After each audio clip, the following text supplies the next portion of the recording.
बवाल तैर रहे हैं। अशोक चौधरी के पोस्ट में आखिर ऐसा क्या है और आखिर बवाल क्यों मचा हुआ है, इस रिपोर्ट में देखिए।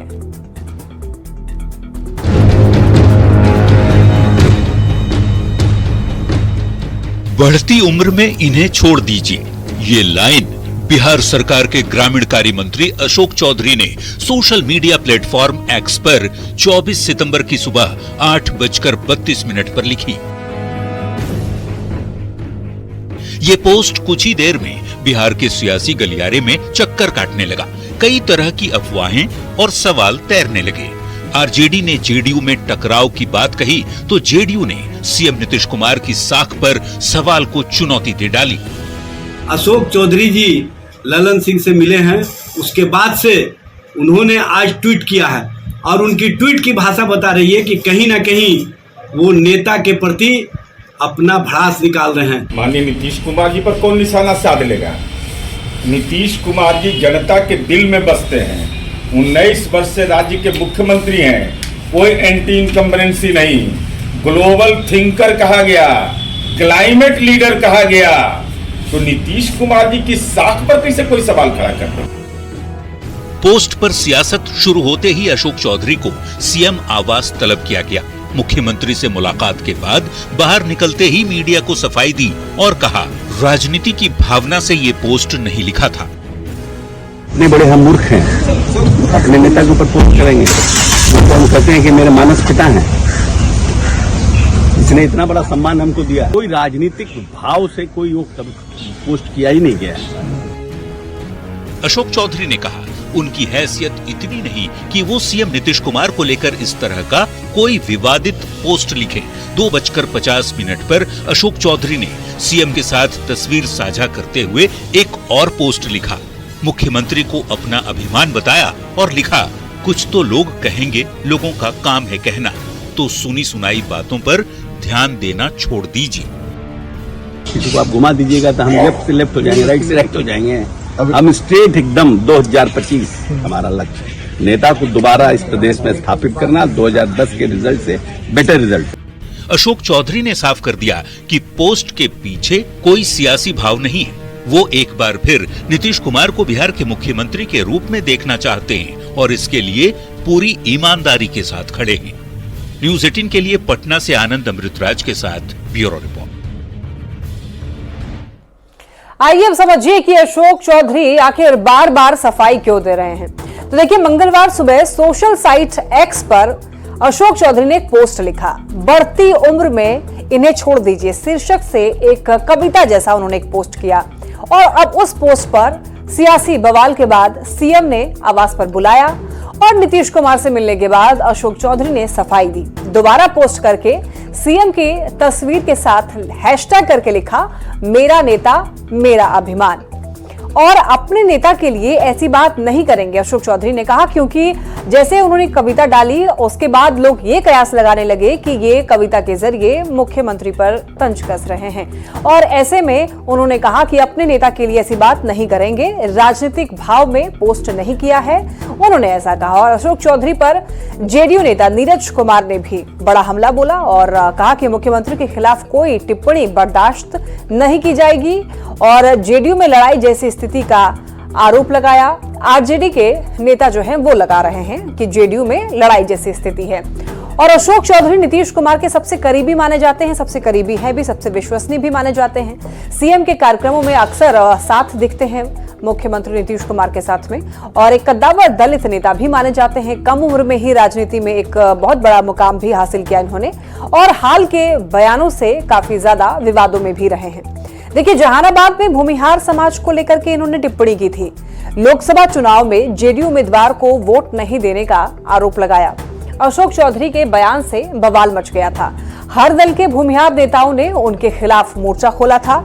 लेकिन यहां पर समझने वाली बात यह है कि क्या विरोधी अशोक चौधरी को भड़का रहे हैं। उन्होंने जिस तरीके से ये पोस्ट किया उसके बाद राजनीतिक गलियारे में ऐसी ही बातें हो रही हैं। चलिए बढ़ते हैं खबरों में आगे। शराबबंदी को लेकर के नीतीश सरकार काफी सख्त है। जमीन से लेकर के आसमान तक शराब तस्कर और माफिया पर पहरा है। नदी में नाव और हवा में ड्रोन से निगरानी की जा रही है। बिहार सरकार ने शराबबंदी की सफलता का आंकड़ा पेश किया। सरकार का दावा है कि शराबबंदी कानून की सफलता का ही परिणाम है कि बिहार में बहू बेटियां घर हो या बाहर पहले से ज्यादा सुरक्षित हैं। रिपोर्ट देखिए।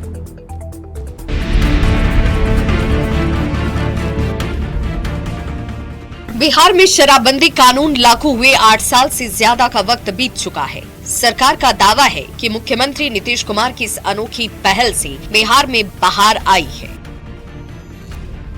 सोमवार को मद्य निषेध विभाग के मंत्री रत्नेश सदा और सचिव विनोद सिंह गुंजियाल ने शराबबंदी की सफलता के आंकड़े को मीडिया के सामने रखा और बताया कि 1 अप्रैल 2016 से 31 अगस्त 2024 तक शराबबंदी कानून से जुड़े कुल 8,43,907 मामले दर्ज हुए।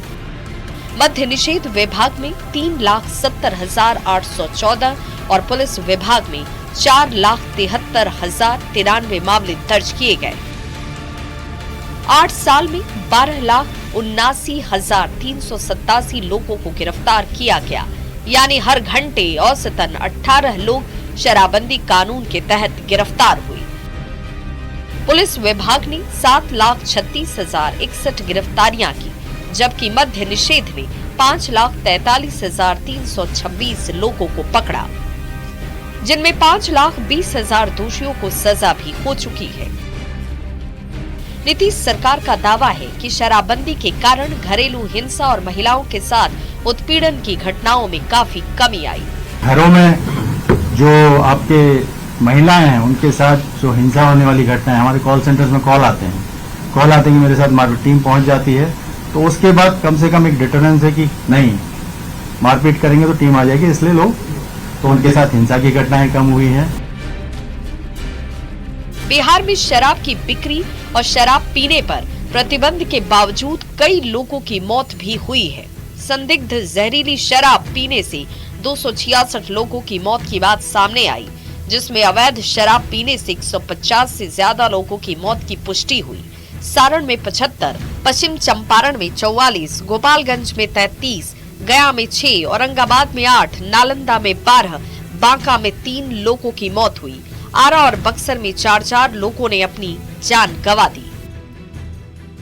266 का रिपोर्ट था, जो कब से कब तक सर? 266 का जब रिपोर्ट किया गया, जब उसके बाद फिर फाइनल जांच पड़ताल हुई, पोस्टमार्टम रिपोर्ट, बाकी सारी चीजें, तो उसके बाद फाइनल 156 कंफर्म हुआ है, जिनको हम लोगों ने लाभ भी दिया। सरकार ने बताया कि 3,46,61,723 लीटर शराब बरामद की गई, जिसमें 1,49,68,000 लीटर देसी और 1,96,93,000 लीटर विदेशी शराब जब्त हुई। सबसे ज्यादा शराब गोपालगंज, सारण, पटना में बरामद हुई, जबकि बक्सर, भोजपुर, समस्तीपुर और सीवान का नाम भी टॉप 7 जिलों में शामिल है। शराब के साथ 1,24,658 वाहन भी जब्त किए गए। साल 2016 में कानून लाने के समय सबसे ज्यादा राजस्व में घाटे को लेकर सवाल उठे। सरकार ने इसका भी खाका सामने रखा और बताया कि शराबबंदी में जब्त वाहन, भवन, भूखंड की नीलामी से सरकार को लगभग 327 करोड़ की राशि प्राप्त हुई। वाहनों की नीलामी से लगभग 327 करोड़ रुपए की राशि अभी तक हम लोगों को प्राप्त हुई। पेनल्टी पे जो वाहन मुक्त हुए हैं, फाइन लगने के बाद 65 करोड़ राजस्व की हम लोगों को प्राप्ति हुई है। शराब से जुड़े मामलों में लगभग 8,208 भवन या भूखंड जब्त किए गए हैं, और जिसमें 507 भवनों को पेनल्टी पर मुक्त किया गया, तो उसमें लगभग 7 करोड़ 19 लाख राजस्व की प्राप्ति हुई। शराबबंदी को लेकर नीतीश सरकार काफी सख्त है। जमीन से लेकर आसमान तक तस्कर और माफिया पर पहरा है।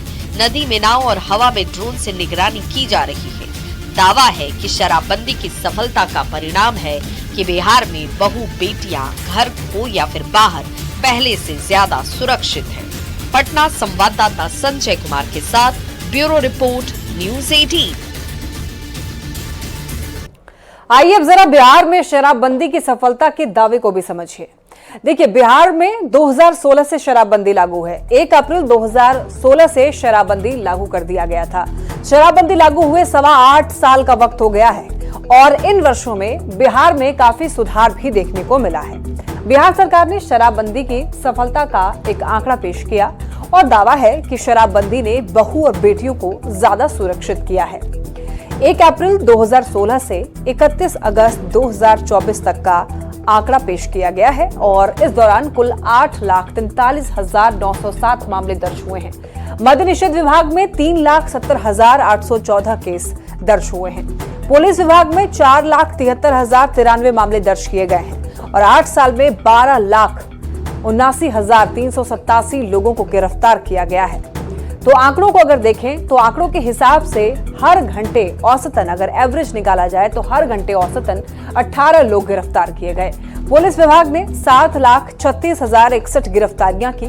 मद्य निषेध विभाग ने 5,43,326 लोगों को पकड़ा।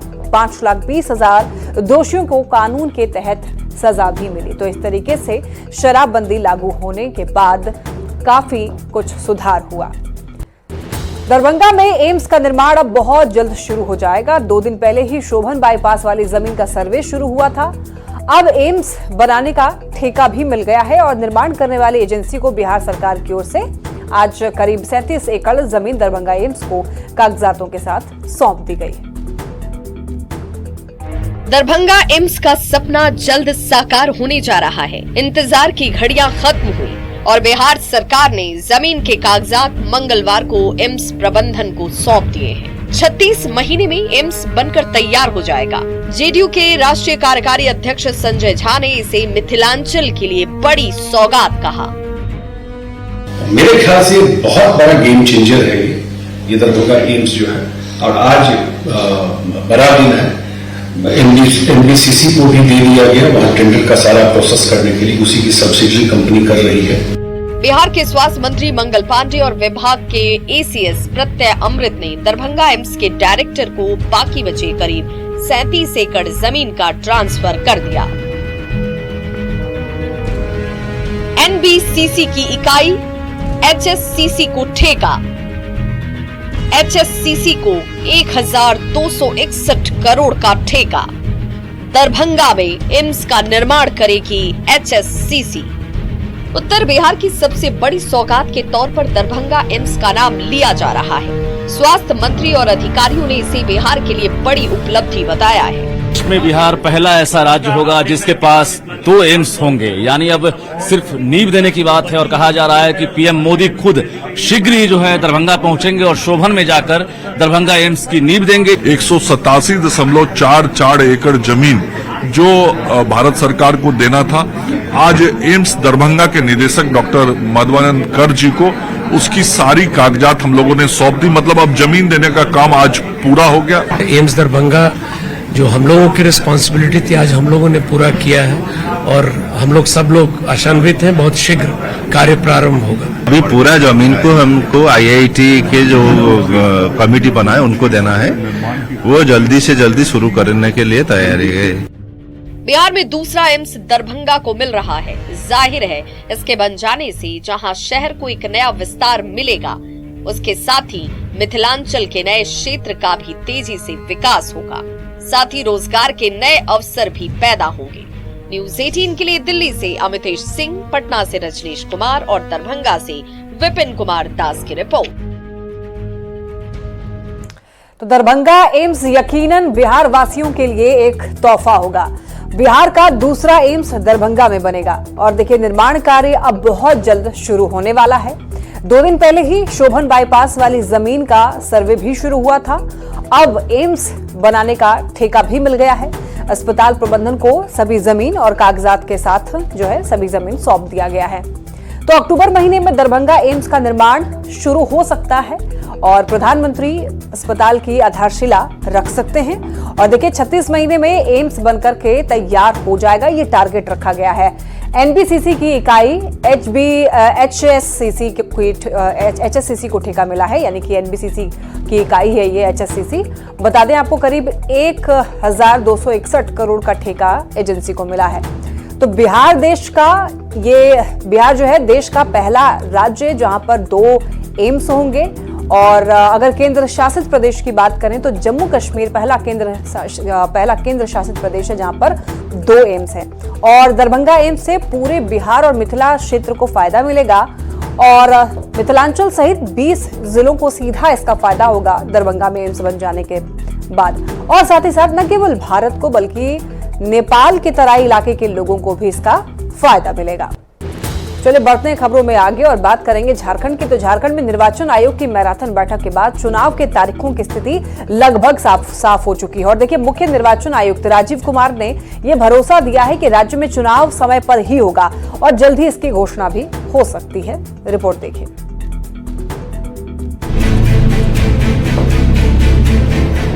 झारखंड में विधानसभा चुनाव का बिगुल बजने वाला है। सभी राजनीतिक पार्टियां चुनाव की तैयारी में जी जान से जुटी हुई हैं। प्रशासनिक स्तर पर भी बड़ी तैयारी की जा रही है।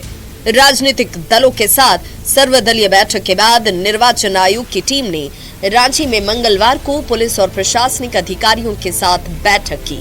मैराथन बैठक के बाद मुख्य निर्वाचन आयुक्त राजीव कुमार ने झारखंड में समय पर विधानसभा चुनाव कराने की बात कही है। कल वहाँ का चुनाव है, उसके बाद में हम लोग परसों से महाराष्ट्र के विजिट पर जा रहे हैं। उसके बाद बैठ के डिसाइड करेंगे और समय से चुनाव कराएंगे। झारखंड में 15 नवंबर को भगवान बिरसा मुंडा की जयंती है। सोमवार को सर्वदलीय बैठक में ज्यादातर पार्टी के प्रतिनिधियों ने 15 नवंबर के बाद चुनाव कराने की राय रखी थी। जेएमएम और बीजेपी ने कम चरणों में वोटिंग कराने की सलाह दी थी। भारतीय जनता पार्टी ने ये भी कहा था कि झारखंड में बांग्लादेशी घुसपैठ सबसे बड़ा मुद्दा है। लिहाजा मुख्य निर्वाचन आयुक्त ने कहा कि चुनाव के समय बॉर्डर को सील किया जाएगा।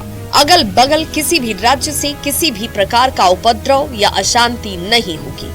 जो बॉर्डर्स हैं उन बॉर्डर्स को सील करेंगे, उनमें टीम्स बैठाएंगे। कोई भी अगल बगल के किसी भी राज्य से किसी भी प्रकार का कोई डिस्टर्बेंस यहाँ नहीं होना चाहिए, ऐसी उनको ताकीद की गई है। चुनाव में राजनीतिक दलों के पक्ष में किसी भी अधिकारियों की गतिविधियों को कतई बर्दाश्त नहीं किया जाएगा। सभी राजनीतिक दलों को बराबर का हक मिलेगा। आयोग ने निष्पक्ष चुनाव कराने का आश्वासन दिया है।